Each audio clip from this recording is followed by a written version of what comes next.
ಮುಖ್ಯಮಂತ್ರಿ ಅನ್ನೋದೇ ಬಿಟ್ಬಿಟ್ಟವ್ರೆ. ಬಡ್ಜೆಟ್ ಮಾಡೋವಂಥದ್ದನ್ನು ಬಿಟ್ಬಿಟ್ಟಿದ್ದಾರೆ. ಈಗ ಯಾರು ಮುಖ್ಯಮಂತ್ರಿ? ರಾಜ್ಯದ ಜನ ಪ್ರಶ್ನೆ, ಯಾರು ಮುಖ್ಯಮಂತ್ರಿ ಇದ್ದಾರೆ? ಒಂಥರ ಕರ್ನಾಟಕ ಪೂರ್ತಿ ಅಧೋಗತಿ ಥರ ಆಗಿದೆ. ರೈತರ ಸಂಕಷ್ಟ ಕೇಳೋದು ಯಾರೂ ಇಲ್ಲ. ಆ ದೃಷ್ಟಿಯಿಂದ ಬಿಜೆಪಿ ಇಡೀ ರಾಜ್ಯಾದ್ಯಂತ ನಾವು ಹೋರಾಟವನ್ನು ಫಿಕ್ಸ್ ಮಾಡ್ತಾ ಇದ್ದೀವಿ. 27 ಮತ್ತು 28 ಎಲ್ಲ ತಾಲೂಕು ಕೇಂದ್ರಗಳಲ್ಲಿ 2 ದಿನ ಇಡೀ ರಾಜ್ಯಾದ್ಯಂತ ಹೋರಾಟ. ಅದರ ಒಂದು ಪೂರ್ವಭಾವಿ ಸಭೆಯನ್ನು ಕೂಡ ನಾನು ಮಾಡ್ತಾ ಇದ್ದೀನಿ.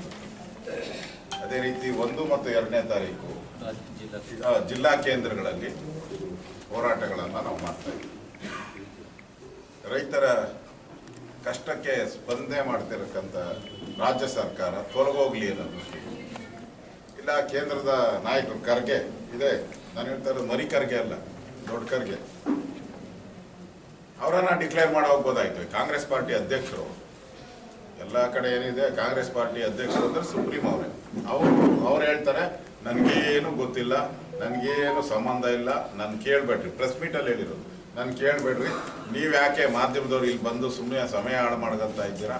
ನನಗೂ ಸಮಯ ಹಾಳಾಗ್ತಾ ಇದೆ. ನಿಮ್ಗೆ ಕಾಂಗ್ರೆಸ್ ಪಾರ್ಟಿ ಅಧ್ಯಕ್ಷರು ಗೊಂದಲ ಆಗಿ ಯಾರು ರಾಜ್ಯದ ಮುಖ್ಯಮಂತ್ರಿ ಅಂತ ಅತಂತ್ರ ಸ್ಥಿತಿ ಇದ್ದಾಗ ಡೈರೆಕ್ಟಾಗಿ ಹೇಳ್ಬೇಕಾಯ್ತು. ನಾವು CLP ಲೀಡರ್ ಎಲೆಕ್ಟ್ ಮಾಡಿದಿರಿ, ಸಿದ್ದರಾಮಯ್ಯ 5 ವರ್ಷ ಮುಖ್ಯಮಂತ್ರಿ. ಅವ್ರ ಬಾಯಲ್ಲಿ ಬಂದೇ ಇಲ್ಲ ಇದುವರೆಗೂ. ಅವ್ರ ಬಾಯಲ್ಲಿ ಅವ್ರ ಮನಸ್ಸಲ್ಲೂ ಏನೋ ಅನ್ಸ್ಬಿಟ್ಟಿರ್ಬೇಕು. ಇವರಿಬ್ಬರು ಜಗಳದಾಗ ನಾನ ಮುಖ್ಯಮಂತ್ರಿ ಆಗ್ಬಿಡ್ಬೋದಾ? ಭಾಳ ದಿನದ ಕನಸು ಅವ್ರು. ಯಾಕೆ ಹೋದ್ರಿ ಡೆಲ್ಲಿಗೆ ಅಂತ DK ಶಿವಕುಮಾರ್ ಅವ್ರು ಹೋದ್ರೆ ತಪ್ಪೇನು ಅಂತ ಕೇಳಿದ್ದಾರೆ. ಇಷ್ಟು ದಿನ ನಾನೇ ಬಡ್ಜೆಟ್ಟು, ನಾನೇ CM ಅಂದವರು 2 ದಿನದಿಂದ ಉಲ್ಟಾ ಹೊಡಿತಾ ಇದ್ದಾರೆ. ಹೈಕಮಾಂಡ್ ಅಂತ ಇಷ್ಟು ದಿನದಿಂದ ಏನ್ ಹೇಳ್ತಾ ಇದ್ರು? MLAಗಳು ಯಾರಿಗೆ ಬೆಂಬಲ ಆಯ್ತೋ ಅವ್ರಿಗೆ, MLAಗಳು ನನಗೆ ಬೆಂಬಲ ಆಯ್ತು.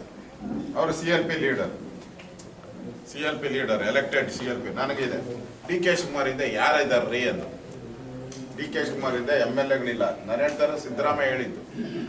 ಈಗ DK ಶಿವಕುಮಾರ್ ಹೇಳ್ತಾ ಇದ್ದಾರೆ, ನೀವು CLP ಮೀಟಿಂಗ್ ಕರೆದು ಬಹುಮತವನ್ನ ಸಾಬೀತು ಮಾಡೋದು ತಾಕತ್ತಿದ್ರೆ ಅನ್ನೋ ಥರ ಮೆಸೇಜ್ ಅನ್ನ ಕೊಡ್ತಾ ಇದ್ದಾರೆ. ಅಂದ್ರೆ ಇಡೀ ಕಾಂಗ್ರೆಸ್ ಪಾರ್ಟಿ ಅಧಿಕಾರಕ್ಕೋಸ್ಕರ ರೈತರ ವಿಚಾರವನ್ನ ಮರೆತು, ಕಬ್ಬು ಬೆಳೆಗಾರರ ವಿಚಾರವನ್ನ ಮರೆತು ಇಡೀ ಸರ್ಕಾರ ಒಂಥರ ಕೋಮಾ ಸ್ಟೇಜ್ಗೆ ಹೋಗ್ಬೇಕು.